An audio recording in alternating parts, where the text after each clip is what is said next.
Le souvenir le plus inoubliable de mon père était le voir peindre dans la nature. Il étalait ses toiles par terre. Il aimait beaucoup peindre auprès du fleuve qui s'appelle la Loire, et il peignait alors plusieurs toiles en même temps, sous le coup de ce qu'il appelait l'émotion. L'émotion du ciel, l'émotion du fleuve, l'émotion du vent dans les herbes, et tout ceci se traduisait sur la toile par des taches colorées. Mon père aimait peindre l'émotion. L'émotion, c'est qu'il ressentait dans l'environnement, devant le paysage.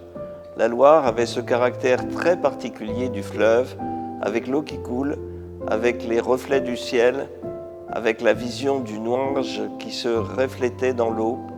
Et c'est ainsi qu'il aimait cette traversée de la nature par l'eau et son écoulement rapide. La Loire représentait aussi des souvenirs d'enfance, puisqu'il avait une maison qui s'y trouvait, où il avait vécu enfant et où il a résidé toute sa vie. Toutes ces œuvres sont des œuvres d'abstraction, mais ce sont des œuvres qui sont vécues dans l'environnement. Au moment où l'on dit partout que l'homme doit vivre dans son milieu, mon père pensait peut-être avant les autres, ou en même temps que beaucoup d'autres, que l'environnement jouait un rôle majeur. Lui, c'était un traducteur.